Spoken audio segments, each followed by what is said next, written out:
And welcome everybody to another episode of MacYak number 159 for March 10th, 2022. So guys, how's everybody doing this evening? I'm tired, man. Tired. Everybody's always wondering, Jay, why you look so tired on MacYak. We spent Well, 4 is that minutes 'cause your jamming cat- out before we get started. Is that because your cat died? As far as Alex is concerned, yes. There we go. All right. Anybody did anything this past week that they want to talk about? I worked. Are you pointing at me? Yeah. What about that Swampy 2FX? The Swampy 2FX, yeah. So I've had 2 live streams on that one. So the first one was just kind of assessing the situation, checking out the landscape, and then starting to work to put it together. Yesterday, I live streamed for a few hours until I had to leave. And just wired up lots and lots of spaghetti, and I finally tested it last night. And my apologies to people who watched those live streams, in anticipation of getting to see it getting tested, and I tested it without anyone else watching. But I got sad Mac chimes. And I've still got lots of work to do. And then after the sad Mac chimes, I went and had a look and found more corrosion, and I repaired that and still got sad Mac chimes. So I've got a lot more work to do in terms of going around and buzzing pins and checking connections and all that sort of stuff. But we've got a few. It's an incredibly positive result, really, with a sad Mac chime, because that tells me, number one, it's reading the ROM correctly. Otherwise, we wouldn't be getting the chime. The sound circuit is working. Otherwise, we wouldn't be getting the chime. The reset buttons and the program is interrupt are working, because I can make them. I can press the restart button and I can hear 2 sad Mac chimes in a row. So the CPU is working. It wouldn't be able to process the, sort of what's going on there and give me a chime if the CPU wasn't working. So there's a lot good about it. Yes, it's not working, and yes, there's more work to do, but it's pretty promising, all things considered. So yeah, No, that's good. That's good. Anybody else doing anything this past week? Yes. What'd you do, Jay? Before I say, I want to just, before the show starts, and there's going to be a whole discussion. I just want to get this out of the way. It's Bondi. No, I've been working in the garage a lot. The weather is improving, so spend more time outside. I've been working on an air compressor. That project is now on hold. I started working on the next project, which is the most disgusting thing I've ever done. You'll see that in the next video. And that's about it. Do we have to wait? Yes, I was going to stream today in the Well, afternoon. you should show at least a picture you showed us. No, I just ate. I was going to stream today because it's March 10th, which is Mario Day. I was going to play some Mario 64 and stream it, but I never got StreamYard or OBS or what's the other one we used to use? Anyway, none of the software. Wirecast, yeah. Yeah, I got none of them to work properly to pick up the sound, so that didn't happen. Well, that's because if you do it on a Mac, you actually have to have Soundflower or something like that running. I have it. I just don't know how to set it up. Yeah, you got to have that stuff set up, and you got to have it's like a plug-in for OBS or something that you need to do that with. And you're right, it's a pain to set up, and I wish that Mac OS would do something about that, but it's been that way for like ever. So I just use something called iShowU audio capture, and all it does is redirect all the sound to OBS. All I have to do is change my sound output from line out to, I think it's called iShowU. It's called iShowU audio capture. All I do is change from line out to iShowU audio capture, and it automatically redirects everything to OBS. Works perfectly. I use it all the time. Well, thanks for sharing. And I didn't know you were planning on doing anything. Do you have the ability with that? Can I ask, Mike? Sorry to interrupt. No. Do you have the ability with that to lower the volume of the capture? No, I could just do that with OBS. Okay. The reason why I ask is I really enjoy watching your yes, I know. gaming sometimes streams. The sound gets a little, but sometimes crazy. Yeah, I sort of turn the volume up to hear your voice, and then you shoot someone, and it blows my brains out. And yet you're still here. And yet I keep watching. I don't know. Yeah, Who knows? there you go. I try to tweak the sound as best I can, but when I go from different games, sometimes it's a little difficult and I forget. Like I'll turn it up for I'll try it for one game that I'm trying this new, and then I'll go back to playing Wolfenstein again, which has got a lot of gunfire and everything else, and then I forget to turn it back down. So And lots of squeaky doors. Yeah. yes, Can I I, will, just I will ask, remember to try to turn it down. why is Dana both in person and in his name thingy having a grumpy face? Because he thinks he's special. Yeah. What's going on, Dana? he's What's going on, Dana? resting grumpy face. Perfectly happy. Hey, you got to remember though, he's actually on time for a change, for the show. Yeah. So. Yeah. That's what we call resting bitch face. You remember that video from years ago? Amazing. Where they explained the resting bitch face. Yeah. All right. Anything else, guys, before we move on tonight? It's Bondy. No. Bruce, you're never going to be able to get rid of that now. You said it once. And, Thank you, K24A1. thank you very much. We are doing well. And my cats are doing well too, by the way. Yes. And Grudy gave money to ourselves. Yeah, I did. I said thank you, Grudy. I showed it up on the thing. Steve might be late or might not be here at all. He had some other stuff to do. Grudy, last picture I saw was making out with his dog. I didn't read any text associated with that photo. There might be a reasonable explanation. So yeah, Steve might be late, and Grudy will not be here. Yes. All right, guys. So we'll go ahead. There's really no news except for our first topic tonight, which is kind of news. But there was an Apple event this week, and they announced one or two new. I didn't even watch the thing. So what did they announce? I know they announced that studio thing. I don't know. I hate to say it, but I would rather pull my nose hairs out with needle nose pliers and watch one of those things. Oh, It's sounds like you becoming- and Dana have a date. I agree with Mike on this because it's getting to the point where Apple's starting to it's just repeating over and over and over, saying the same things. I bet you Tim Cook says the same things every keynote now. To be fair, it's Tim Cook. The guy yeah. doesn't.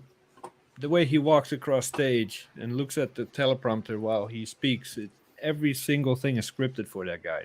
Have you ever noticed he tries too much to be like Steve Jobs? And I hate to say it, but he's not Steve Jobs. They should have that other guy, the guy with the big hair, Frederici.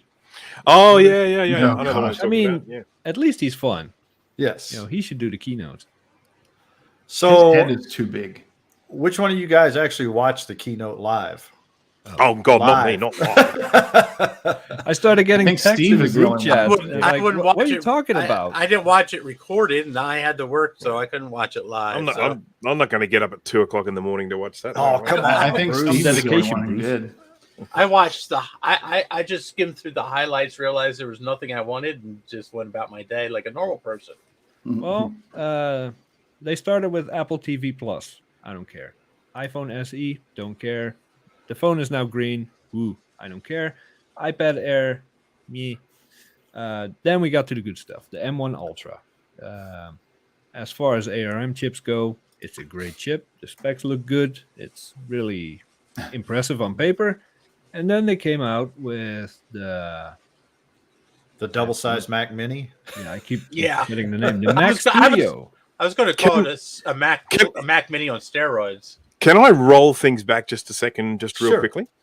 Because I just want to apply, a few levels of cynicism to some of this stuff first. First of all, does anyone here have an Apple TV Plus subscription? Yes, I do. Yeah, plus. Wait. Or that's whatever not- it's called. Yeah, it's I have Yeah, an I Apple think TV. Yeah, I think I got Apple. I got I it. think they upgraded it for me. I think they call it Apple TV Plus here, but maybe that's just so. In other words, their subscription service, so you can watch their yes subscription shows. I and have stuff. it. I have it. You have that. Does anyone else have it? No. I Um, have it, but I've never actually once used it. I just got it for free with my iPhone when I bought it. For a Yeah, I'm year. the same. I got it for free with the phone. I don't So- know that I watched Ted Lasso. That's That's what Well- I it's, you know. I watched that series For All Mankind. I like that one. That was actually pretty good because it's kind When of I a started twist. watching that. It's I kind got- of a You twist. need Well, a the first subscription? season was good. The second season, not so good. I You got Is one that the ending. one where subscription to everybody watch but one those? person is deaf or something? No. For Yeah. All Mankind is the one where Russia beat the United States to the Oh, spoiler! to the moon. I That's think pretty you find much that what- out pretty if quick, You Bruce. already know that. That's what the whole premise Yes, of the it's show in is. the trailer. It's in the Yeah, trailer. It's set almost like it's like a parallel universe type thing. Everything else is the same except that the Russians beat us. If to you the like moon. that kind of thing, you should check out The Man in the High Castle. It's like I believe the world or America is divided in half German occupied, Half and Japanese half because we Russian lost or the Japanese. World War yeah. II. Yeah. It's really trippy. So I wait, mean, do you actually need a subscription to watch shows like Ted Lasso? Yeah. Well, I It's- have it's an on the Apple Apple- TV. I have an Apple TV 4K, and I can watch that stuff, and I don't pay it. You probably got the subscription for a year with the Apple TV. Yeah. Yeah, you Yeah, they probably get- bought something that gave you the subscription for free. Yeah. Yeah. Like your phone, Either- you get it for free for a year with your phone. Either that or you're paying for it and you didn't realize it. That's always a It's funny possibility. because So, everybody's enjoying those fancy subscriptions, but when they expire, they all come crawling back to Plex. Well, you know, I it's just- an interesting thing because you know what's happening now. It's happening out here, and I imagine it's way worse over there. And that is that more and more subscription services are being created, and so you know where you're in this situation where if you want to watch the full gamut of shows, you've got to have multiple subscriptions. You can't just say, you know, once upon a time, be like, oh yeah, do you have Netflix? Yeah, I've got Netflix. But now it's like Netflix, and out here there's a bunch of other ones, and of course you've got Paramount Plus, and you've got the Apple TV one, and so you've got all of these different subscription services, and it becomes for them a very significant challenge to get people to subscribe to them because you reach a point where you think, I'm already paying for 3. I don't want to pay for a 4th one. You know, I'm not getting to watch everything that I already see. So they have a real challenge in making sure that people. So what some people do is if there's a show they like, they wait until that show is released, they subscribe, they watch that show, then they cancel their subscription. And so the challenge with them is to make sure that you've got a subscription that's going to keep you watching all year round. And I mean, if I'm getting Apple TV for free, as soon as that runs out, there is nothing about it that would keep me subscribed to it. I'm quite happy to keep subscribing to say Netflix, but there is nothing there to keep me to Apple TV. So it just, you know, it's an interesting thing, a challenge that they face. And I mean, given the amount of time they dedicated to Apple TV and that beginning piece of that, it's obviously something that they are. You know, they're marketing hard. They're trying to get people to watch it. So Well, they got to get a lot of. They're going to have to start getting a lot more shows created for it and start marketing more. I mean, having the handful they have now is probably not going to keep a lot of people, like Bruce said. But if they start getting a lot of quality shows, I think they'll be able to get the subscription base that they want. But it's only like what, $5 Subscriptions a month or are a guaranteed moneymaker. Oh, it is, yeah. I think there was a study of some kind a few years ago where they estimated and somewhat calculated how much money services and companies make off of subscriptions from only the people that forgot to cancel their subscription or just forgot they had it.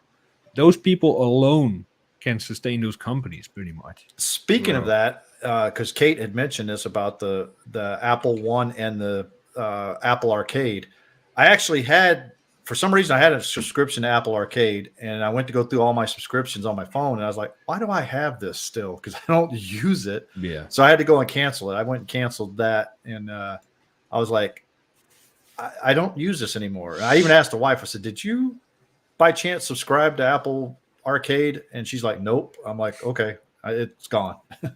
Oh, Trina's a criminal. I did get Yeah. 3 months free of that when I bought my Apple TV, and I never used it. And then I got another 3 months free when I got my new iPhone, and I'm not using it. So, Yeah. There, you got 6 months, then you can use it, right? well, no, the first one's expired. Well, you already used it then. No, I never took them up on it. The Well, you only had thing I've to. ever heard about Apple Arcade is what Jake, the blind PC guy, he used to talk about it on and on and on, and he was raving about it, loved it. And Well, that's according the only to experience I have with it. according to Kate, Apple Arcade has been pretty disappointing. She said so. No Unreal Tournament. What do you expect? That's true. Well, I think It's a whole bunch of silly games. Well, I think the problem is that they pushed that in one of the. I remember one of the keynotes where they were pushing it hard of saying, "Oh, we're going to get all these good game makers to come over and make games," and they didn't get them to come over like they thought they would. And I think a lot of it has to do with Apple's little cut that they get. Because to be honest with you, I don't think the subscription-based model like that was a good moneymaker for some of those game makers. It was better for them to sell their own games on the App Store and take the 70% or whatever it is, that they get versus what they can get off the subscription from Apple. Because, you get 1,000-something people on there, and they're only making so much on subscription. So you get only you got to divide that subscription up by 1,000 or whatever it is. And that's what you get paid. But you have to have a very good game to get people to want to play it. And I'm not sure how Apple worked it or how they divided that money up. Was it based on number of downloads, number of people playing your game, versus what, because to be honest with you, if you had a very popular game that was, very time intensive to code and everything, and then you get somebody that puts out a crap game that took them about 5 minutes to code, and they're getting the same amount of money from the subscription thing, to me, it's not fair. So I think they'd have to probably do something to pay those. But fair. I mean, who cares about fair? If I make a game and I sell 5 copies, you make a way shittier game, but you sell 5 million copies. It is fair. Your game is just better than mine. True. My game sucks. I got to deal with it. Mm-hmm. I agree with you on that. How did we get here from the M1? Well, sorry, that's my fault. So green iPhone, how stupid is that? What's stupid about it is the ad that they ran with snakes and leaves and stuff. Yeah. In it. It's Well, like, let's see. Hey, you, So intern, why don't you that slap to something me- together with a whole bunch of green? Yeah. So they went from a purple iPhone now to a green iPhone. So They what's the probably next still have the color? purple one. It's, I mean, talk about releasing something when you're not releasing something. I mean, that is just, padding with nothing. It's like the SE. I like that. Having a phone that is, but entry level with a home button, which of course a lot of people still want the home button. I do. And having the power of the CPU they've put in that now. I think that is a good product. I think there's a market for that product, and I've got no real issue for it. Okay, it may not necessarily be what I will buy, but I think there's a definite market for the SE phone. So I think that totally is a cool I announcement. I was happy with that one. Did the SE have a don't know notch? who thought that doing this No, is a I good don't think idea the instead SE of has the an home option. button. But I'm gonna tell you something though. I thought the same thing when I first got mine, and once you get used to it, I don't miss the home button hardly anymore. I do. I It's just- do. I'm so Do used you have to any doing idea it. what it's like to flip back and forth between a 10R and a 6S Plus? Yeah. Because I use both sometimes at the same time. Well, It's I very don't. annoying when you try to flick up with the 6S Well- Plus and you try to hit the home button on the 10R. You could say the same thing with my iPad because I have an iPad with the Touch ID on it, so it's kind of the same. But yeah, I have one of those too. but I'm used to the iPad being a lot bigger, and I have the touch, screen, so I don't, scroll up on it like I do on my phone because my phone is smaller, so I'm used to it. So I mean, it doesn't bother me using either one like that. If they made a SE in the case of an iPhone 5, I would buy it tomorrow. You mean like the old one? You want it that small though? I hate those rounded edges, and I've always hated that form factor. I don't like it. Well, if you wait a couple years, I'm sure they'll make an iPhone SE in the case of an iPhone 12. Yeah, and it'll be the size of a 12. There's Which a 12 phone do you mini. have? Huh? Which phone do you have, Jay? You got the 12, right? 12 Pro? So that's almost like the 5. I mean, it doesn't have the rounded edge. Big. It's big though. Yeah, it's 12 mini. Yeah, Great phone. 12. Yeah. yeah. The 12 mini is basically the iPhone 5 just upgraded. It's a little wider. Yeah. I mean, it's a little bit bigger, but it's got a much bigger screen. I can see Bruce. I can see myself. I can see myself. There's a Bruce there. It's I mean I have no regrets with the 12. It's got that sort of more compact size, but it's got more screen real estate. I honestly had never been even remotely concerned about the notch. It's never phased me at all. But the question is, I think on the keynote, which I didn't watch, but you said that that's the only thing that they announced was a green new color for the iPhone. Yep. Yeah, that's correct. Well, that was so. Two different shades of green. Yeah, actually. if we look at the what they announced one at a time. So we did the Apple TV, then they did the iPhone 13 Green Edition. So new color being added to the range of 13, not the new iPhone, phone or anything. iPhone GE. And then the iPhone SE, and then of course there was the iPad Air. That needed to be done. I mean, so what was the difference on the new Air? There's an M1 chip now. It's got an M1 in it, so it's just we're talking about serious firepower. So Bruce can finally get his Mac with a touchscreen. So that's what I did. Well, that's the thing. I got to go look. I don't really need it now. I've got an iPad Pro. Did I tell you I've got an iPad Pro, Jay? If you get the iPad Air, does it still use the same old pencil, the round pencil, or does it use the Apple Pencil 2? Probably the version 3. $80, it's yours. I mean, I wasn't really paying attention. Joe said the got to Pencil Mac 2. stuff. So Joe said the Pencil 2. See, they should have put that M1 chip in the iPad Pro, not the damn Air. Now, I mean, correct me if I'm wrong, but the Pencil 2 is a USB-C connector on it. No. The Pencil 1 is a Lightning. No, the the Pencil 1, and I have the Pencil 1 has the little Lightning connector on the end where you stick into the bottom of the iPad to charge it. So what does the Pencil 2 do? The Pencil 2 magnetically clips to the side of the iPad and charges inductively. Charges that way? Okay. That's all good. I like that. Cool. Yeah. I like the Pencil 2 because it's a little lighter too than the Pencil 1. Oh, I love the weight of the Pencil 1. No, I've never tried a Pencil 2, but I love the feel of the weight of the Pencil 1. I would say the Pencil 2 is a little bit lighter, but the difference is that the Pencil 2 has that one flat edge on it. So, when you have it in your hand, if you have that flat edge, you might not like the way it feels in your hand. But like you said, the Pencil 1 is all completely around. And like you, I do like the feel of the pencil in the first one. I'm waiting for the Pencil 3 Pro. Yep. I want a pencil with an actual eraser on it. That would actually, I wish they would do, because, I mean, you flip the thing over and you can erase something that you put on there. That would be nice. Yeah, well, like and by the way, who just said it? Brock, the new Air has way faster USB. Oh, and he says the Air M1. If it was on a phone, a phone that you actually take a buttload of pictures and video with. So now this is a question because since that went to USB-C, the only thing left that doesn't have USB-C on it is the iPhone. So are they going to get rid of the Lightning jack coming up in September is usually when they do the iPhone announcements? I think they will. I think they have to. It satisfies the pressure they've been getting from Europe that they're supposed to all normalize connectors. And to be honest, USB-C. The EU made it a law. Yeah, and I mean, at the end of the day, I've USB-C. I've got really no issue with that connector. I think it makes sense. You can walk in anywhere and buy a USB-C cable. Granted, you can usually go in anywhere and buy a Lightning cable too, but they're usually sold out. Yeah, I mean, I don't see a reason to keep the Lightning connector anymore.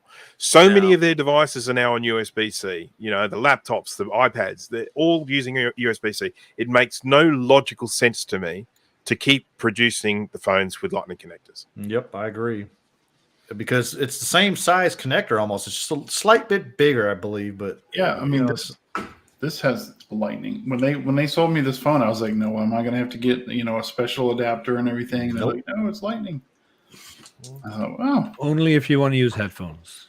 Yes. Mike, can you push him off the table so we can get some more footage of a cat falling off? All right. And the last thing about the event, and this is probably the one we'll talk about the most. Oh, wait. The last thing. One question: What What? did they do? Because I haven't gone back to watch it. What did they do to the Apple TV? Nothing. I skimmed over it. I have no idea. They I was just bored. they have Apple TV Plus now instead of They just Apple they TV. only What's talked that? about the subscription. They didn't talk about the hardware at all. Oh, Yeah. okay. Unless I missed it. They only Mm. talked about the. No, Dana they- was about it's to get just- mad. it's- He just bought one. No, it's just a subscription, not the actual device. Okay. Never mind then. And Jay, what was you going to say? What was that? Well, the M1 Ultra, the chip itself. Before we That's- move over, is it an improvement of the Mac Mini or is it an evolution of the Cube? Can Well, that's what straighten we were that going to out talk first? about was the new. Well, there is one way to look at it, and that is to say that it's a whole new bracket kind of thing. That, It's a that whole wasn't new one of the thing. options I provided. I don't feel like the Cube qualifies for evolution because it's such a long time ago that they brought that out. I know, but it's Um, still not discontinued officially. It is true. It's actually technically still a product. But Are you before kidding? we The get Cube? If you want to to believe it is, then knock yourself out. the studio, can we talk about the M1 Ultra? Sure. Yes. I'd like to. What do we think? I There think is, it's yeah. I think it's a good chip. I think it's going to put Intel on notice. You know, Mm. There are no surprises in this. The prediction was that they were going to stick two M1 chips together in the way that they did as far back as like the middle of last year. People have been talking about that, and they've already been talking about a 4-chip design that's out at the moment. That like the people are talking about, but they're saying that is probably going to be reserved for the Pro when they do bring out a Pro, which is something that I think we will expect they will be doing. well they did tease it. I know I saw that Yeah. part of it where they did tease. But it is I think a very, very good solution for getting more power without having to, just put in 2 chips, which of course creates a different sort of situation. As far as the computer is concerned, it's dealing with 1 chip, and that makes it much easier for developers to utilize the full speed of the chip. So, there's part of you that sort of says, "Oh, well, there's nothing new here. You've just basically slapped 2 chips together." But that's how it goes with chip development. I mean, if you're going to create a whole new chip, a brand spanking new chip, you're talking about like $1 billion worth of investment in going down the path of having to do something like that. Yeah. The M1 is too new for them to then just stop. Okay, we're going to get an M2 in the future. We know that it's going to be better and all that sort of stuff. But really, to get these chips, the M1 Max, and join them together into an M1 Ultra, it's, as I say, it's what we have been expecting. It's what all the rumors have basically been saying, and we've got what was expected. I guess what was a bit unexpected was just how badly it would smack the Mac Pro's ass. But Yeah. I mean, Mm.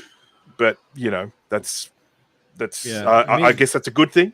Well, Yeah, I mean, the chip is impressive on paper, but I think they could have done without trash talking their own currently still sold. that's exactly what I was products. getting ready to say. Is that they're basically trashing something that they're still currently trying to sell. It's like, why are you doing that? Why didn't you compete this against something that Windows had or something? Yeah, you know? every I Mac guess- Pro owner watching the keynote or the event is like, I just spent 60 grand and I feel good about myself. Just must have freaking lost it.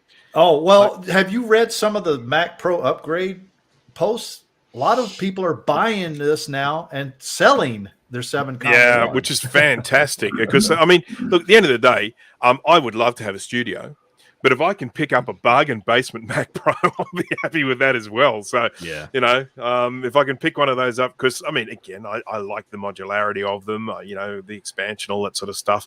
But I mean, I would grab a studio tomorrow if I had the money, but I don't, so I won't. And I would probably get the Ultra one, not the Max one, just because. But yeah, I mean, I guess there are people out there that probably still want the Mac Pro for the modularity of it, but yeah, I can't see them selling a whole lot anymore. Yeah. And the benchmarks were impressive, but a lot of people forget it's not a blanket statement. The Studio is not 8 times faster than a Mac Pro, full stop. Under very specific, tightly controlled conditions, they were able to squeeze 8 times the speed out of it. Mhm. But if you load up both machines with Avid or Adobe, they're both gonna suck. Well, that's So- why I'm going to be waiting to see some of these tech reviewers put it against a Mac Pro and see, what Yeah. it does in the real world. There, Because there is already a Geekbench that has been released, and I think the studio scored something like 24,000 versus the top of the line Mac Pro scored 19,000. So it is definitely an improvement. There's no doubt about that. Again, we're talking about benchmarking tests here. Mhm. We're not necessarily talking about real world stuff. But the interesting thing coming from people who have used M1s versus Mac Pros is that one thing that I seem to hear fairly consistently is that the M1 has a kind of a universal zippiness about it. So when you're using an M1 under in the Apple operating system, you can go through and put it through benchmarking tests. But if we just talk about day to day, if you're just launching applications, just moving around, just doing normal day to day things, I've been hearing from some people saying that it is just a more zippy experience under the M1.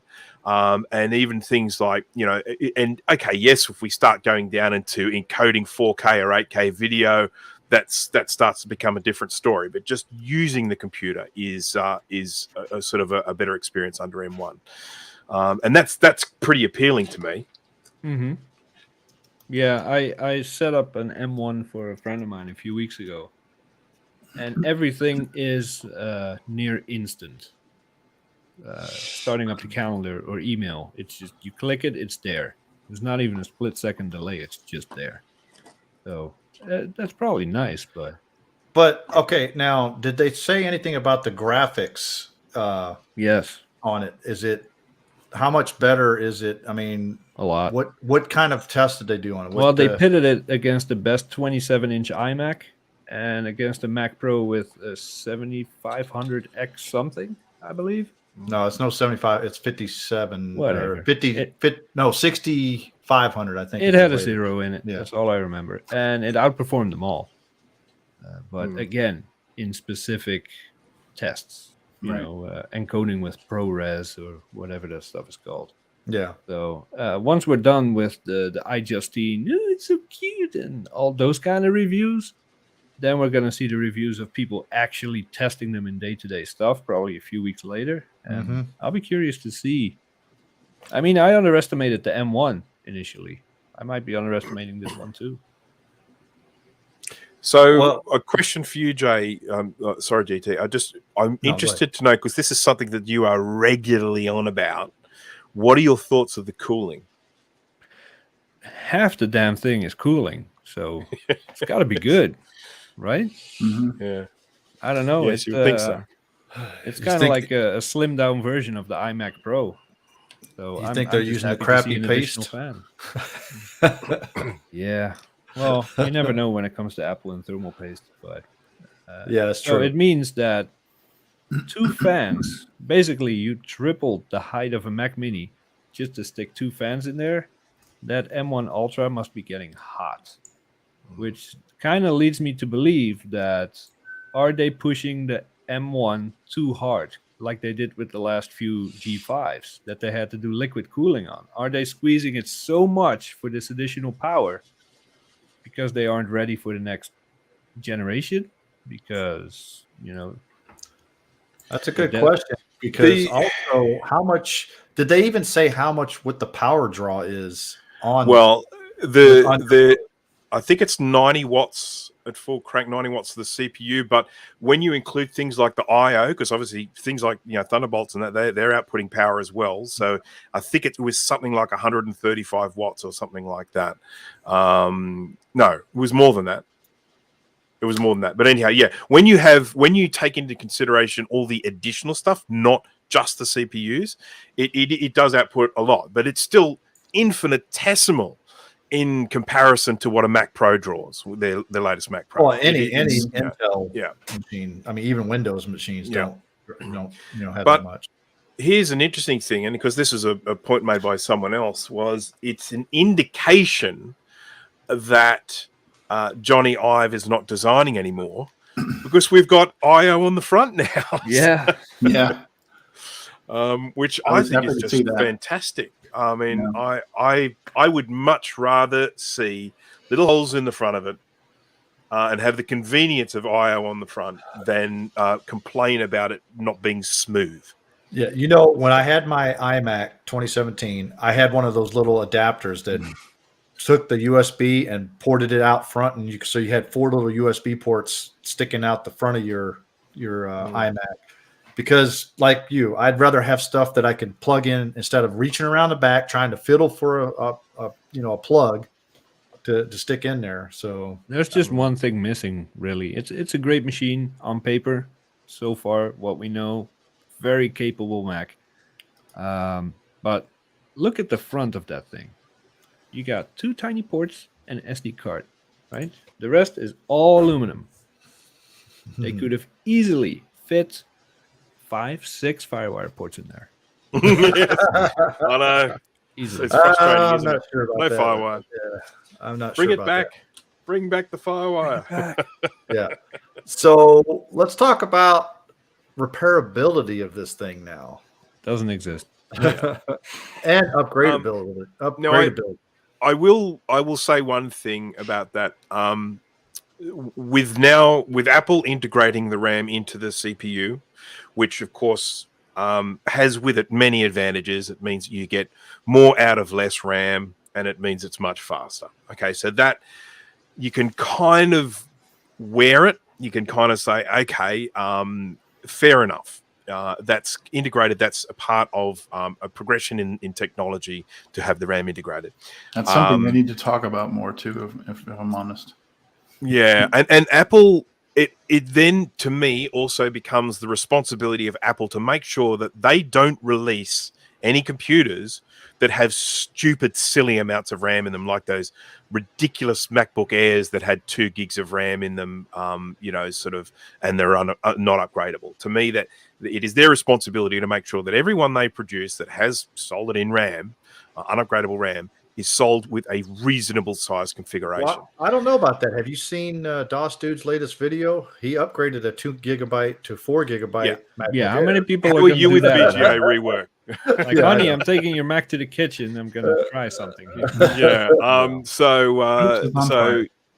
the but when it comes to sort of like storage, SSD storage or whatever, my feeling is there should still be upgrade paths there. So Apple, of course, have gone down the security path, their reason for these sorts of things. But I sort of feel like we are only ever going to be consuming more and more data, more and more storage. And of course, SSD storage has a limited lifespan. To be in a situation where an SSD fails and then that is your computer done, it's unacceptable in my opinion. They're unrepairable and unupgradable. So I would like to see release a Mac Mini, or what's the new thing? A Studio with 128 gigs of internal storage. Integrate all of it. RAM, video memory, and actual storage all goes to the same chips. And using the APFS container partitioning that they do, just allocate it where needed. If I need a massive amount of storage, I got 128 gigs. If I need insane video memory, I got 128 gigs. Same with RAM. Just integrate all of it. Well, the biggest problem I'd see on that is if you're using almost all of that 128 for storage, then what are you going to use for video RAM? I mean, because then you can't. How are you going to allocate that? That's up to the user. That's not Yeah, Apple's that's- responsibility. I agree with you, but 128 gigs is really nothing today Did for you just storage. say, did you say jigs? I'd say gigs, Oh, my audio skipped over. but GIF. yeah. But I mean, 128 is like that's like the lowest. I mean, even iPhones, that's the lowest thing you get nowadays. Now it's Yeah. like what minimum 256. I mean, I'm glad the M1 evolved rather quickly. I mean, the first Mac, what was the first one? The MacBook Air, and it only had 4 or 8 gigs of RAM. And then the second M1, the M1 Max, was it, or the Pro? They went up to 16 or 32 for the MacBook Pro, and now it can do all the way up to 128 gigs. So I'm glad we are not stuck with that low RAM ceiling. Yeah, and Yeah. well, the one thing I think they should have done is at least made the storage space upgradable. Put an M.2 in that thing and allow Yeah. people to.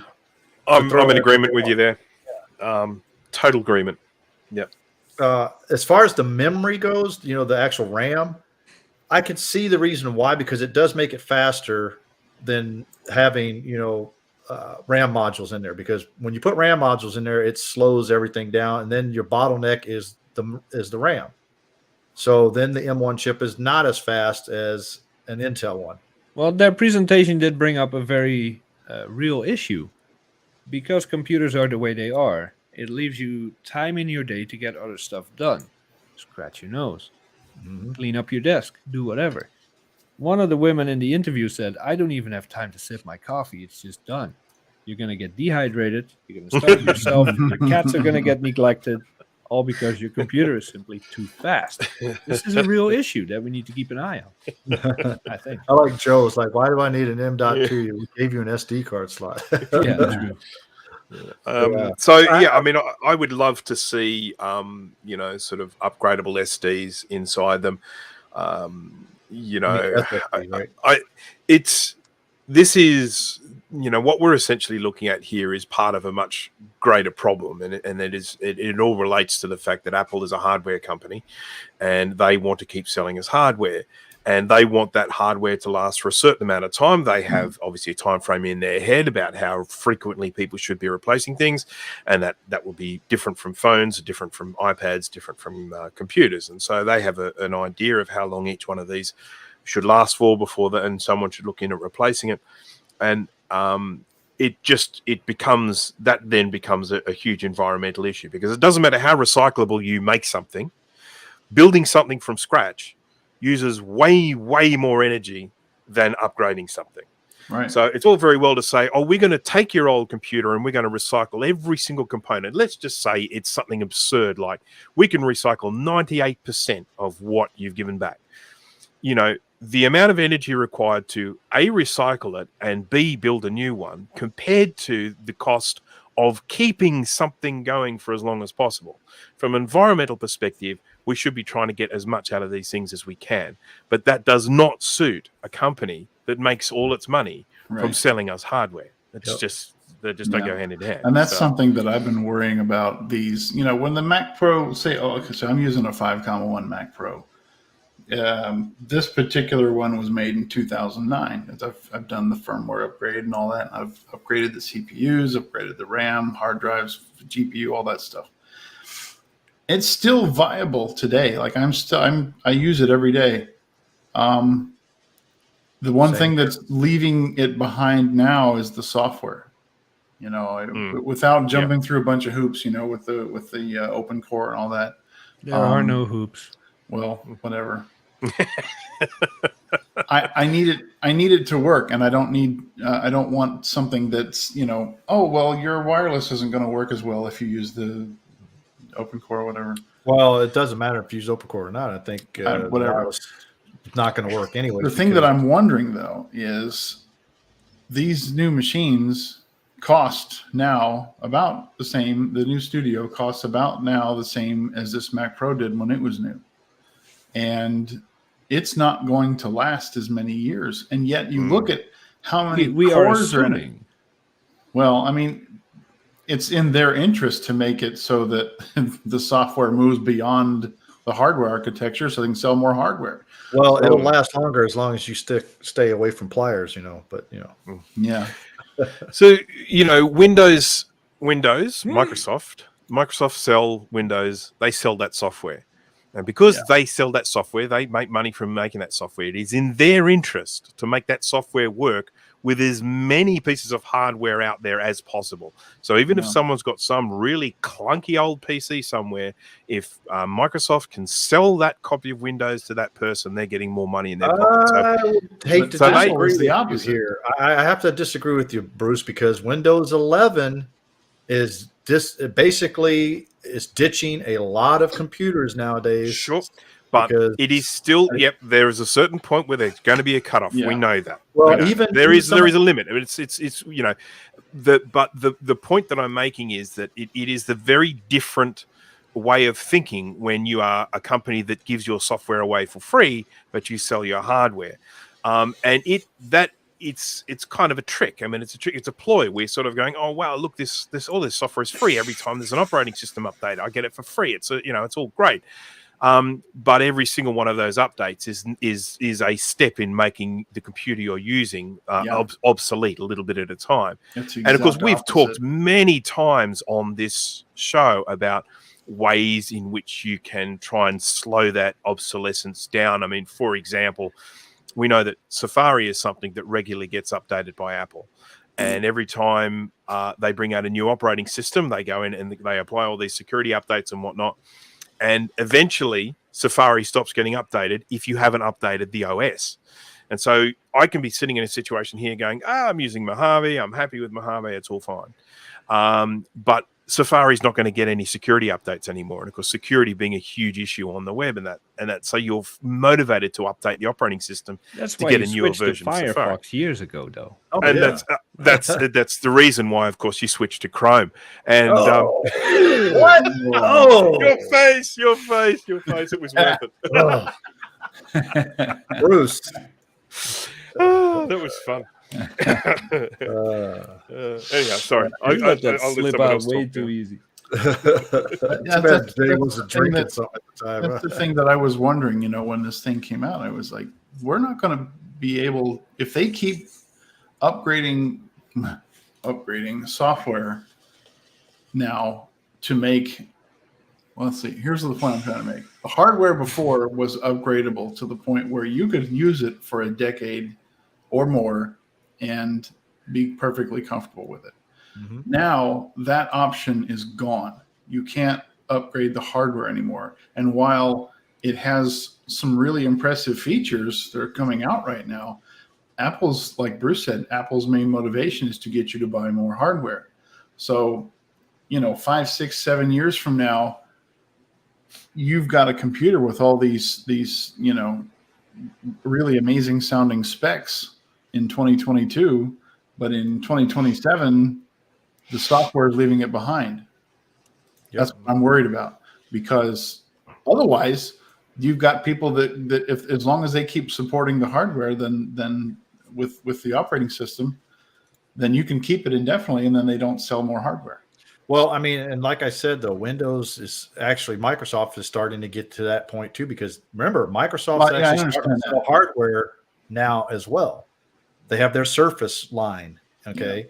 So they're starting to be a little bit more like Apple, and there's basically made Windows 11, because this is the funny thing too, is that when they brought out Windows 11, they were still selling this one particular machine, Microsoft that is, that could not upgrade to Windows 11. It was still being sold in stores when they came out with Windows 11. So that tells you that, they're kind of mismatching their stuff, but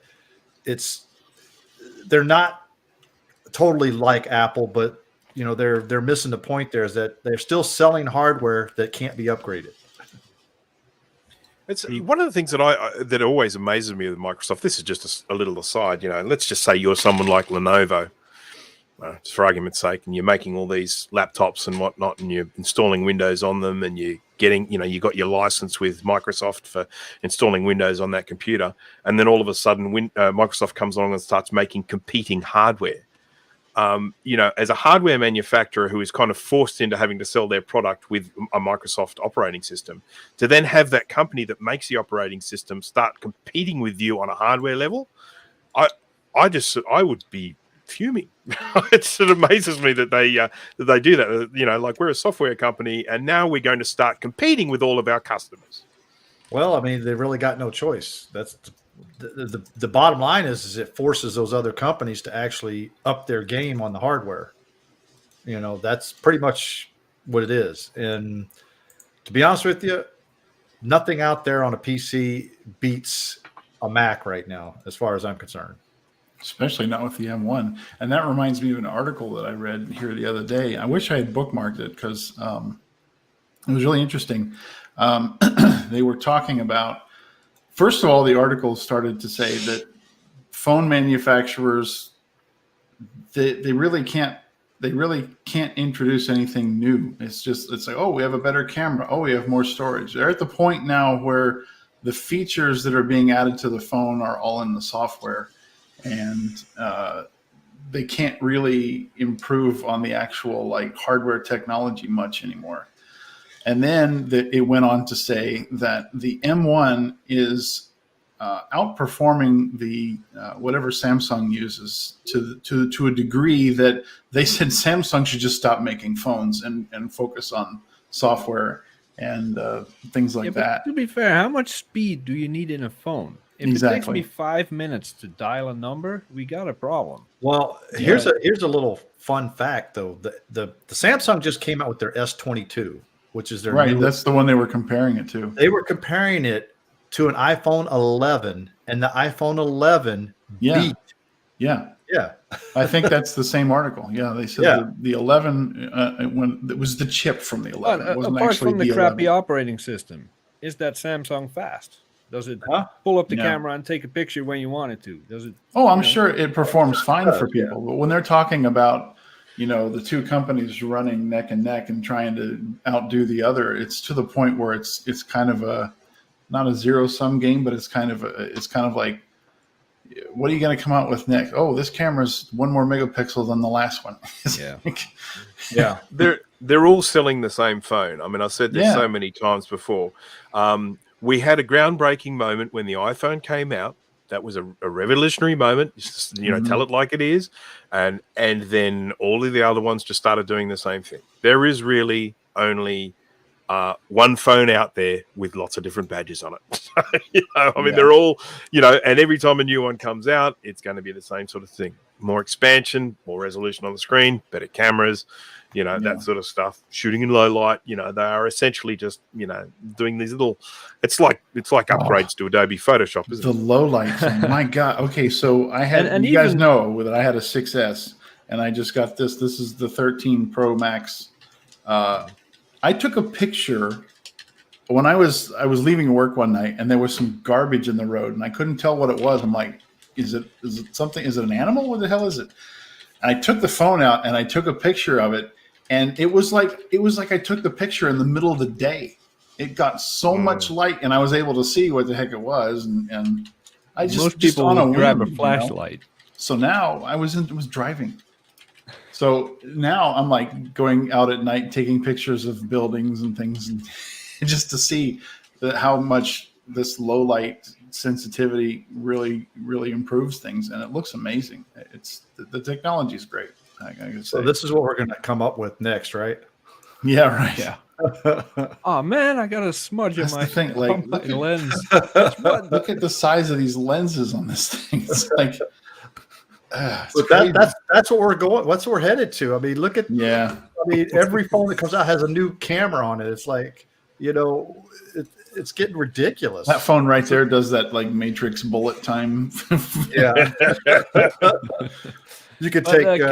Can we talk about the price? What do we feel? How do we feel about the price on the Studio? Yeah, I think it's right where it should be. I think it's a very reasonable price. Yeah. I mean, over here, add another 1,000 or 2 to it, but I think it's for what you're getting. I don't have an issue with the price at all. Yeah, I mean, so what they have lacked ever since the trash can Mac Pro kind of went by the wayside, got kind of left behind. And then they had the iMac, and then they had the iMac Pro, but the iMac Pro was a little too expensive even for such a solid machine that it's turned out to be. Yeah. They lacked that. Then, especially when the 2019 Mac Pro came out, they lacked that intermediate level machine. You either had your Mac Mini with whatever screen you want to put on it, or you have an iMac. And now with the M1, you're stuck with one size screen. I want a 27-inch iMac M1 is what I want. Well, you did have the iMac Pro that was supposed to be the right, but that was all. We've moved beyond that now. That's all. Oh yeah, I know. Intel. I know. So what they've needed is something for exactly who they're targeting now. They introduced the 2019 Mac Pro and they said, look at all the video editing capabilities it has. But most people who are making content on YouTube and things like that, they can't afford that thing. I think the whole distinction of you've got your like iJustine and who's the Linux guy?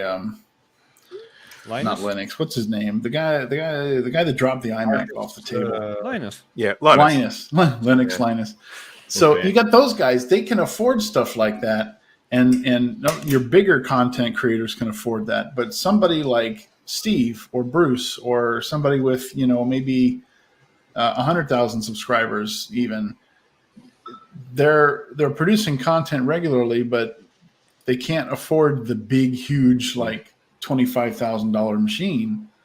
This is perfect for them because the form factor, because of the hardware performance, the speed.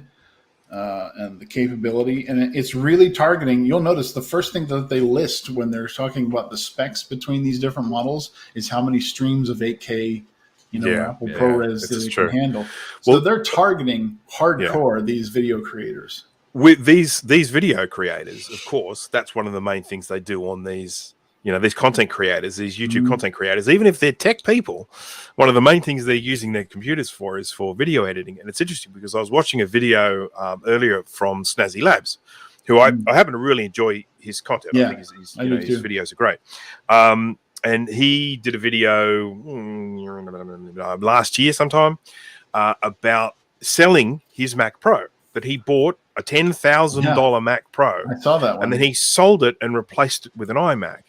And of course, the thing is that he's, at the end of the day, it seems like clickbait, but he really did do it, and he was basically saying that iMac, for what he does, for the size content creator that he is and the sort of stuff that he does, that iMac is all he needed.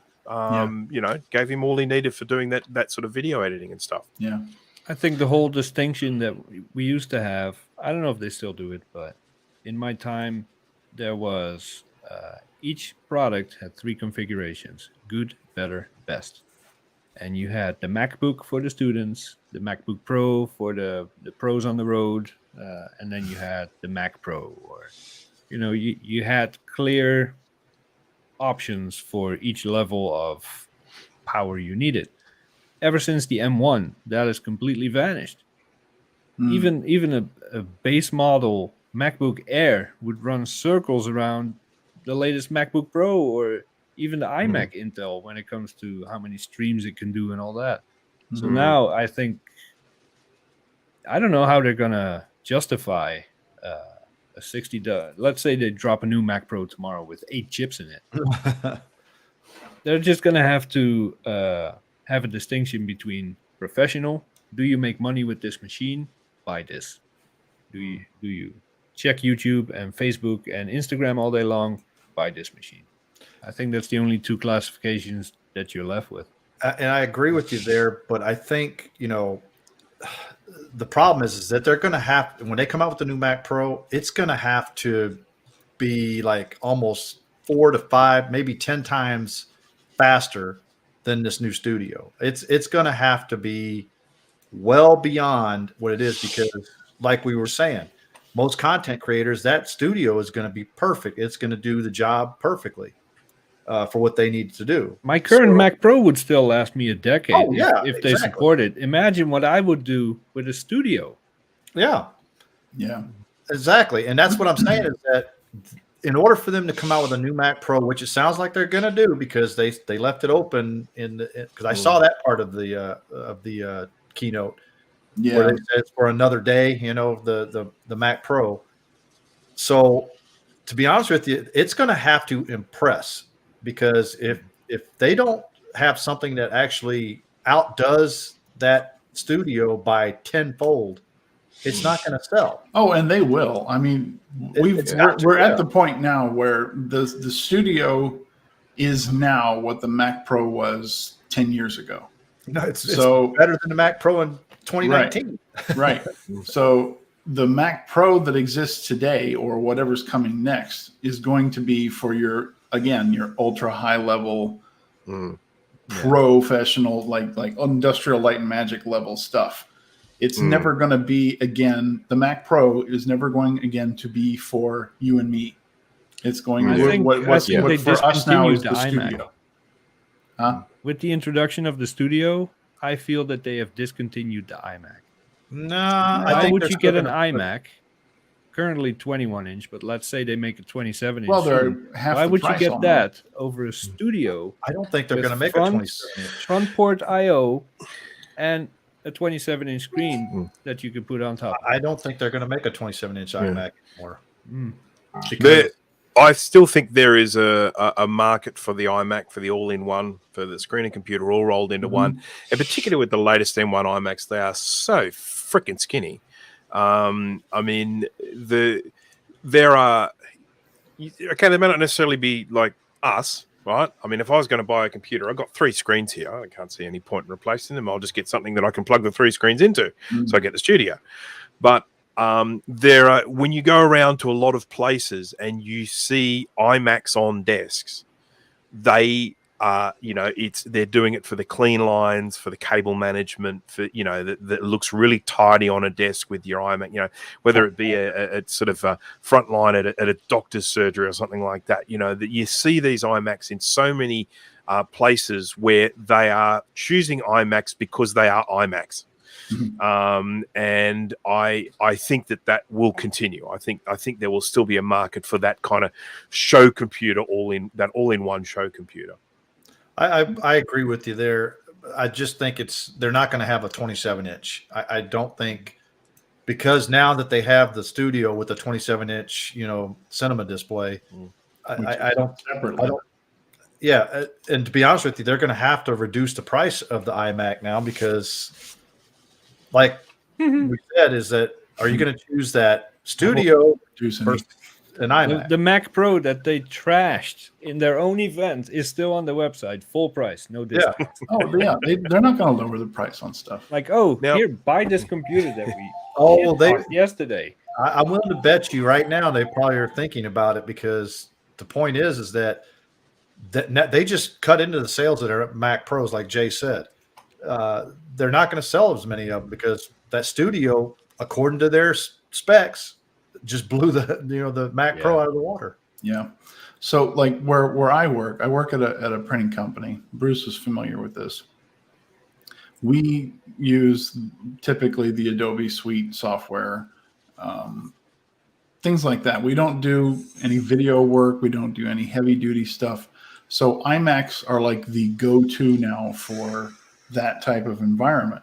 As much as I really wish that that they still had another desktop model. Well, they do now with the studio, but it's not going to be cost effective for, say, where I work, to go and buy a bunch of studios. They'll save $800-900 per unit and buy an iMac instead, which is fine because it's plenty of horsepower for what we do. So yeah, the studio, like I said, is now what the Mac Pro was, 10 years ago. I agree with you on that. Now, there is one more thing that they, announced at the show that I think we do need to talk, as we're now starting to touch on this. What do people think about the new display? Was waiting to. Hey, at least it has a stand. That's not $4,000. Yeah. Yeah, it's a nice display, Really. and I like the stand. I don't know if you have to pay extra for that or what, but the XDR, whatever the current display is, That's the consumes one. 100 watts. They have two versions available. So the standard version does come with a stand for $1,600, and then I think you can spend an extra few $100 for an adjustable height one that actually has a little pivoty thing so you can raise it up and down. I would actually go for the adjustable height one. Yeah, Now, but I it's did now read, taking you up, I think, to around about $2,000 for that display. Okay, but Display. the big one that they introduced last year or the year before, the XDR something, HDR, I don't know. that was like $5,000. That consumes 100 watts, and that's a beast of a display. So this one, if they do it right, 50 watts, you should be done, maybe even less. Yeah, so It's nice. got some ports on it. It's got those amazing speakers on it, I think, and it's got a FaceTime camera, which of course in this day and age, where everyone's Zooming and Skyping and all that sort of stuff. I mean, I think the idea of having your webcam built into your display is actually really, really good. So Yeah, and it's one of those freaky cameras that follows you around and stuff too. yeah, yes, that's right. Yeah. You quit ragging on Tim Cook too quick earlier, and I was going to break that in there. All I would say, announce our new display. is now a new display. The only thing I would say about it is, I just think it's a little pricey. I mean, it's Apple, I know, but Their if screens have always been pricey. yeah, Always. if I was going. Well, I was going to say, here's the thing about it too, because I actually saw somebody did a comparison on that screen. It actually has pretty much the same specs as a 27-inch iMac screen, because it's still 5K. It has this almost this. I think they said it's 100 nits more brighter than the Yeah. than the. And they put an actual CPU in the damn thing. Huh? Yeah. Yeah. There is on the monitor. Yeah, Yeah. I think it has one of the older iPhone chips in there. Oh, A13. Yeah. It has an A13. Mac Brock just said it has the A13 Yeah. Bionic. I have to admit, if I was in the market for a studio and I wanted to get a new display, I would be more likely to go and buy. More likely to go and buy a really nice 4K. I know this one's 5K, but when you go to the 5K market, there is so much competition in that area. You can walk away with a really good 4K screen for a steal. So I think, if we're thinking about 1,600 or whatever for this 5K one, I would probably just go for a 4K and probably pay less than half that. My deciding factor would be the speakers. If the speakers are as amazing as they laid out in that keynote, I would probably go for it. I would spend a fortune, because there's no way you will ever catch me, unless it's on my iPhone, of course, working with a glossy display. I hate glossy displays, so I would get that special NASA design and coated, whatever the hell they call it, layer. That's why I have 2 HPs here. But if I can get rid of my sound sticks, and the sticks itself don't take up a lot of space, but that woofer takes up half my desk. If I can get rid of that and get the same sound quality and that weird surround thing that they were talking about, which probably has some kind of name with a plus in it, I don't know. You keep the subwoofer on your desk? Yeah, Why? because I need the knob to turn it off and to adjust it. And if I put it on the floor, The it's button going to on be covered in dust in 5 seconds. and well, Cat- that does happen, but they sound better, and it sounds better if it's on the floor in the corner. No, then it sounds too much. I've had it in the corner and almost fell off my chair. And it looks better on your desk. It's that whole Bruce iMac argument. You got to see these things. It's so, funny. any other things on the keynote before we move on? Yes, Tim Cook should never be allowed on stage again. Unless they have a new Amen display. to that. Yeah. Oh, the new display. It doesn't have a notch. Yeah.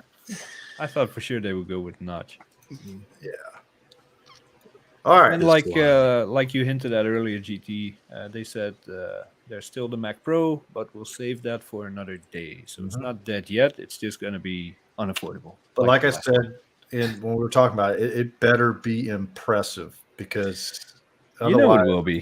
the studio is just going to eat into their sales of it. So Okay, so look, the studio has that Ultra chip. What was the height? Was like 128 cores you could get on that thing? I thought That That was the 128 GPU gigs. cores, I think, wasn't it? yeah, Yes. GPU. Yeah. So how many CPU cores can you get? 64? 64, Yeah. I believe, or it was 64 gig, which is shared. with the I'm unified looking it memory, up. by the way. I'm looking it up. Uh-oh. That's insane for Yeah. what is now the intermediary, machine.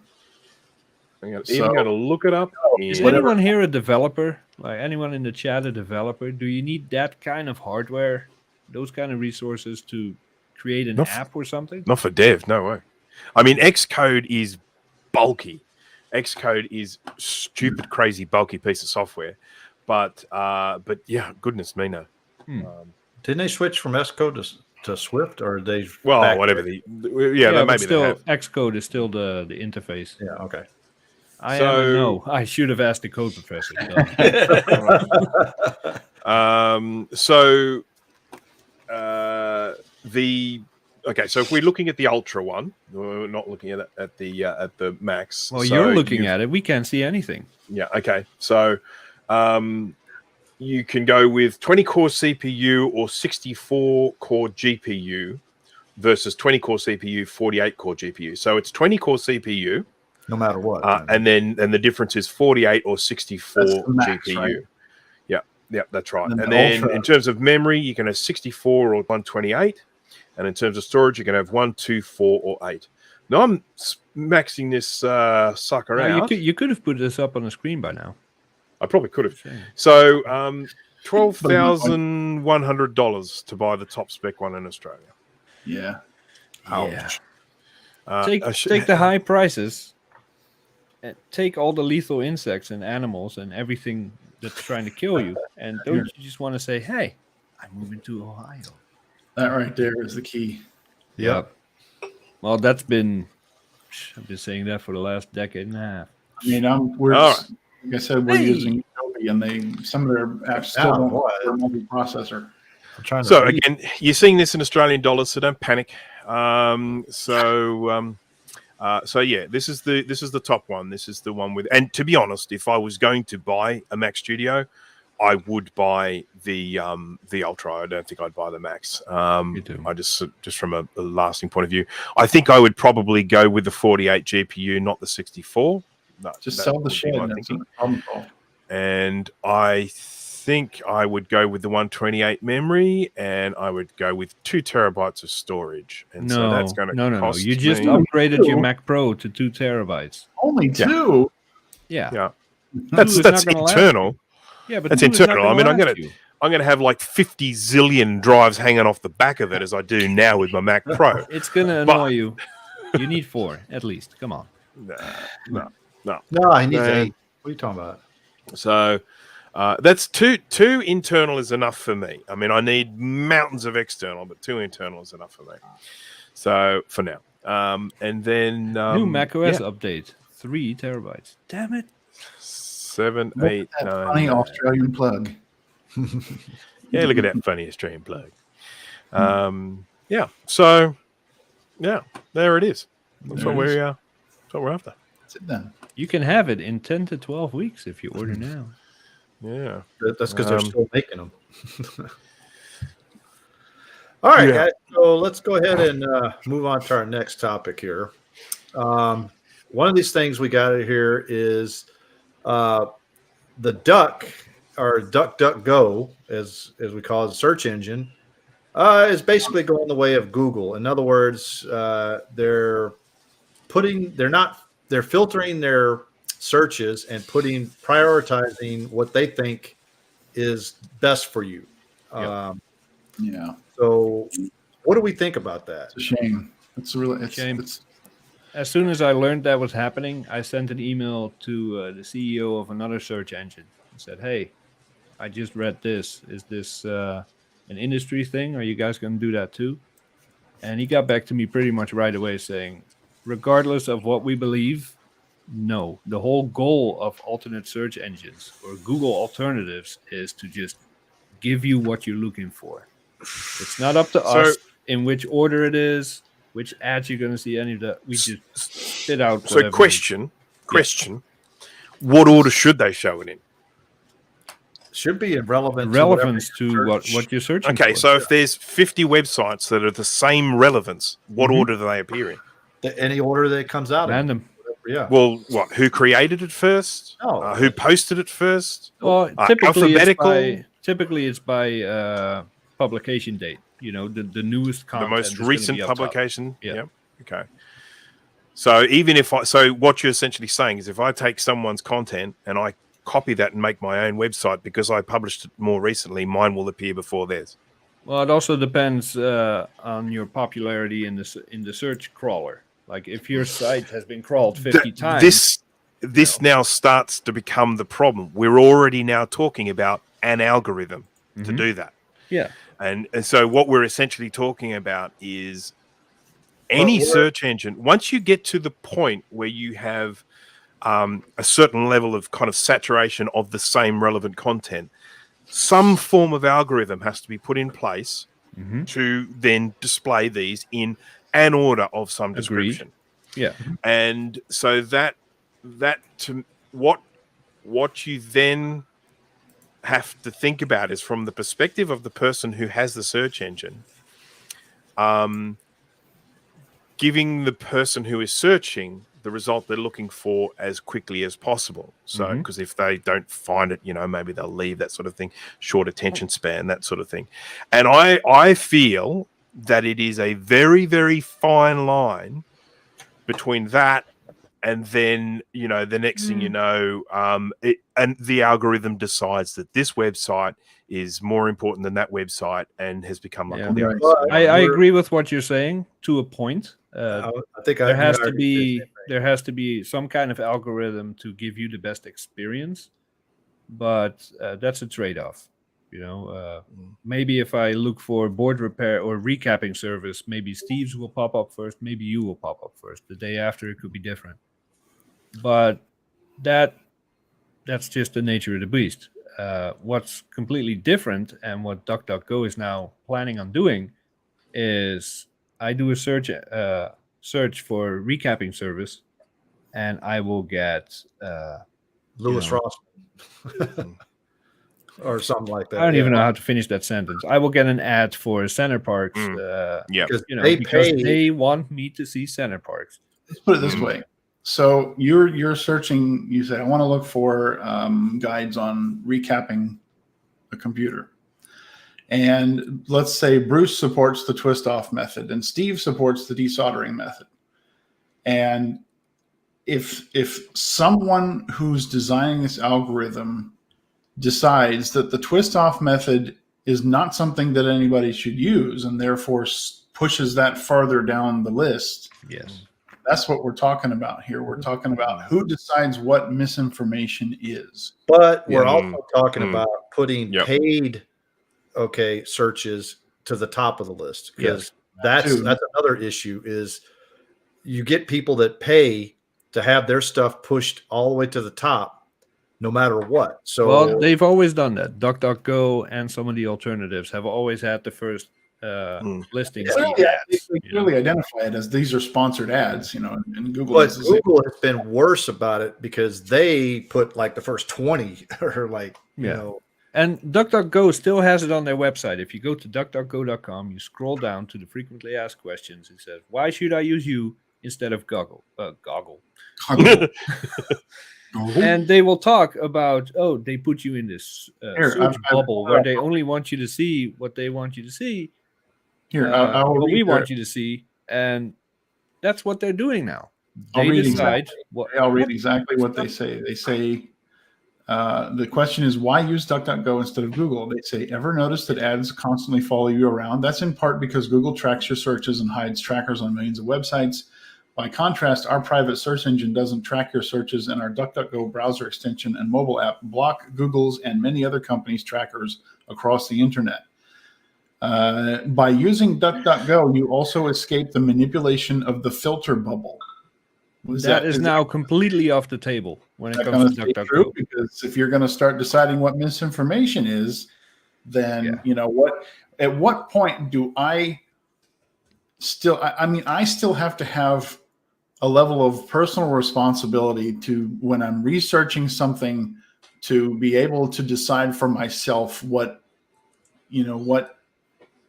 What's relevant for you? What decision I'm going to make. I don't want you or your search browser or your search engine deciding or pushing me in one direction over the other. Right. Totally And right agree. now, it's about a very global topic, the Ukraine and Russia.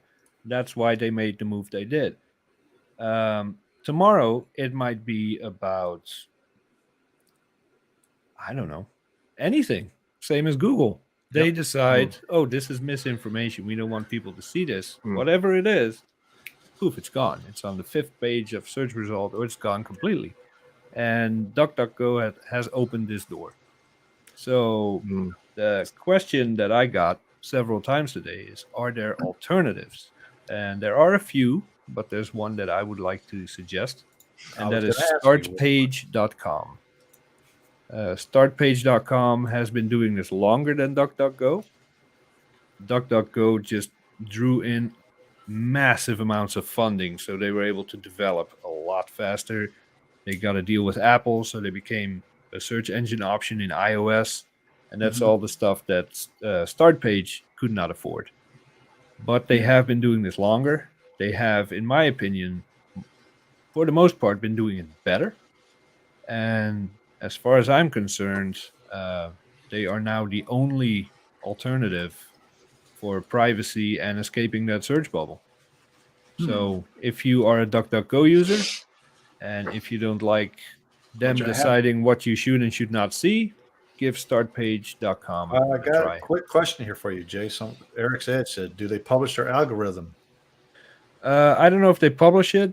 I got it explained in detail because I've been in touch with them for years. I've done some comparisons of DuckDuckGo and Startpage over the years. And if you have questions for them that you can't find on their website, you shoot them an email. 9 times out of 10, the CEO will write you back within a day or so. I've just jumped onto startpage.com. I've just done a search, and it says that I do the twist off method. Yeah, that's accurate. I've It's seen you do wrong. it. But yeah, regardless of where you stand politically, in religion, is blue better than red? Is purple superior? Doesn't matter. When you do a search online, it should just give you what you asked for. Exactly. And you might read it, disagree. That's fine. Disagreeing has never been a crime. Then skip it. Go on to the content that you prefer to see. But as a user of a search engine, you want everything, right? And not the company deciding for you what you should and should not be seeing. So startpage.com currently is that search engine. I can't predict what they're going to do 5 years from now, but give it a shot. Okay. I might give it a try too and see how it was. I used them for years, and then I switched to DuckDuckGo because of all the funding and the giant global team they have. They just developed new features and nicer features faster. And plus, it's on iOS now too. So Yeah, so good That's night. fine. Good I have night. that's Why my is Retro default. Techie saying good night? It's early. Oh, Yeah, we're wow, not done we're done. yet. We're almost done. No, we're not done. Yeah, we got one more topic. Oh, I was going to make him a mod too, but not now. too late now. Yep. Don't say that because then he's going to want to be a damn mod. He already does. All right, guys. One last topic because it's getting close to.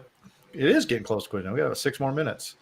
Marchintosh is this month still, and it's going strong.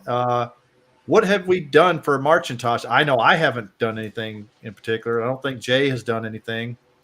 So So I think Bruce has. So Bruce, we'll throw it to you. Oh, thank you. Yes, I've basically, as I mentioned at the beginning, I've been working on that Macintosh 2 FX. That's the main thing that I've done for Macintosh so far. I do hope to get that Macintosh 2 FX working before March is over, and I would love to do a video of me actually using the thing. We'll just wait and see what happens. It's still, you know, I mean, it might be one wire to fix it. It might be 100. We'll just have to wait and see. With your luck. But yes, so I've done that, and then obviously Steve, who isn't here, so we have to give him grief about that because he was going to be here late, but he's clearly not going to be here. But he's done a little bit. He did a video. Oh, that's right. His Macintosh SE and the MacFX case with the sort of the fancy screen and everything. So if people haven't seen that, jump on and have a look at Steve's latest video on the Mac SE in the MacFX case, because guys at MacFX just gave him a case to review it, and he says lovely about 86 times in that film. It's he really does he really does like being given free stuff. So and they gave him that thing like 2 years ago. wasn't that long ago, was it? Oh my God! Yeah, they gave it to him right after they started shipping them. Wow. Oh wow. Okay. So so that's like, I guess, our contribution to I've got lots of other plans of things that I want to do. It'll just be a question of whether I get the time. So Gotcha. Anybody else got anything going on for Marcintosh? Not yet. All right, guys. I'm gonna fix an iPod this weekend. Does that count? No. yeah, I saw a little thing pop up. You've got something happening. What's going on? You got the stream coming up? Well, Yeah, that's what I was trying to get Saturday. Yeah, awesome. I'm going to stream Saturday at 3:00. I'm going to try to repair an iPod Nano, which I've never done before. Is I'm that going to use the one in the unibody, or No, it's a really, really tiny one. That's a real small one. like the watch one, or the? No, Oh, the one without a screen, the mini? Oh, No, okay, one of those. Okay. I've never opened one of those up either. Hey, Yeah, Mike, right. you'll crack the screen.